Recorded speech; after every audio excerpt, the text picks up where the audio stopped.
আসসালামু আলাইকুম রহমতুল্লাহ। আশা করি আল্লাহ তালার অশেষ রহমতে আল্লাহ সকলেই ভালো আছেন।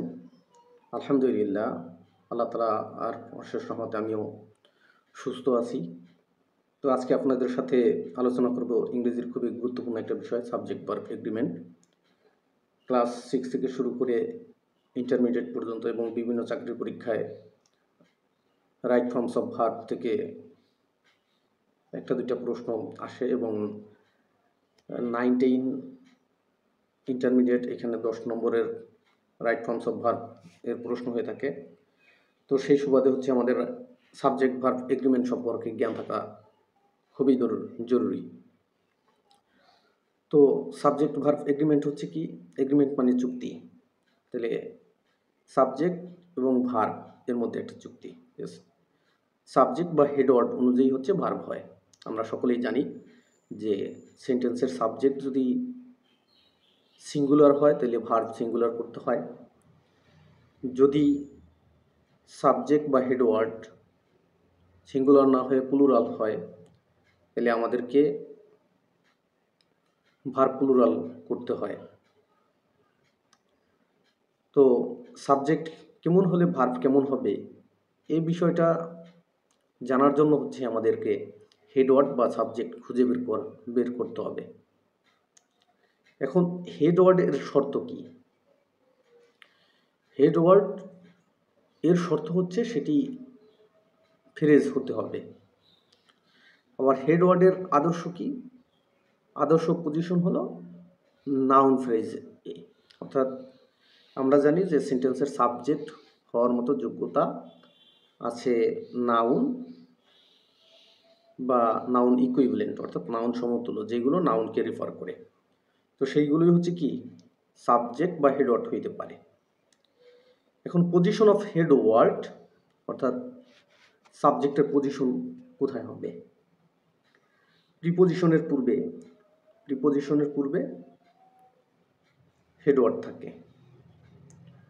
যেমন the fate of many people is বা are is or are miserable. তো দেখেন এখানে ইজ বা আর এটা হচ্ছে এখন হেডওয়ার্ড অনুযায়ী হচ্ছে ভার্ব বসাইতে হবে। হেডওয়ার্ড যদি সিঙ্গুলার হয় তাহলে ভার্ব সিঙ্গুলার ইজ হবে, আর যদি হেডওয়ার্ড প্লুরাল হয় তাহলে ভার্ব আর হবে।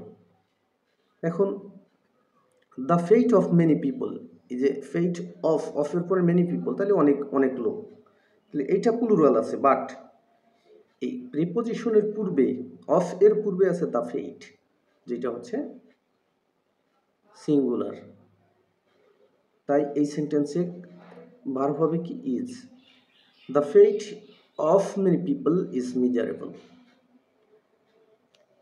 অনেক লোকের ভাগ্যই মিজারেবল।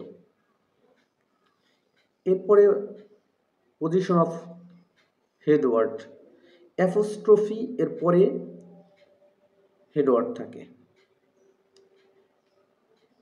তো science, sorrows is or are not forgettable. তো এই যে এখানে সায়ানের পরে হচ্ছে অ্যাপোস্ট্রফি, সায়ানের সাথে অ্যাপোস্ট্রফি আছে, তাই এর পরের যে ওয়ার্ড সেটা হবে কি হেডওয়ার্ড। তাহলে এই সেন্টেন্সের ভার্ব হবে কি আর। Science sorrows R not forgettable, সায়ানের যে দুঃখ দুর্দশা সেগুলো ভোলার মতো নয়। দেলোয়ার্স প্রবলেমস, তাহলে দেলোয়ারের সমস্যাগুলো, তাহলে এরপরে is, are, was, were, have, has, ইনক্রিজ কোনটা হবে সেটা কমেন্টে জানাবেন। এরপরে ডিটারমিনারের এরপরে হেডওয়ার্ড থাকে। His prosperity depend on his own activities. তো এই যে এখানে হিজ ডিটারমিনার, তাহলে প্রসপারিটি এটা হচ্ছে হেডওয়ার্ড। এরপরে এই যে depend upon his on activities, এটার কারেক্ট কি হবে? তাহলে হিজ প্রসপারিটি ডিপেন্ডস ওয়ান, তাহলে প্রসপারিটি হচ্ছে সিঙ্গুলার, তাই ডিপেন্ড এর সাথে এর যুক্ত হয়েছে। This pictures, this this pictures are very exclusive. Pictures, this pictures, দিসের পরে পিকচার্স আছে যা হচ্ছে প্লুরাল, তাই এটা প্লুরাল ভার্ব বসবে। There, our, your, friend, is, was, has, takes, কোনটা হবে কমেন্টে জানাবেন। তারপরে দেয়ার, আওয়ার, ইয়োর, ফ্রেন্ডস, এদের পরে হচ্ছে আর, ওয়ার, হ্যাভ, টেক বসে, অর্থাৎ দেয়ার, আওয়ার, ইয়োর, এদের পরে যদি ফ্রেন্ড থাকে তাহলে হচ্ছে সিঙ্গুলার ভার্ব হবে, আর যদি দেয়ার, আওয়ার, ইয়োর এরপরে ফ্রেন্ডস থাকে তাহলে প্লুরাল ভার্ব বলবে। এরপর ডিটারমিনার প্লাস মডিফায়ার্স বা অ্যাডজেক্টিভের পরে হেডওয়ার্ড থাকে। The unique pictures, the unique pictures is or are designed only for you, এই যে ডিটারমিনার হিসেবে আর্টিকেল আছে দি,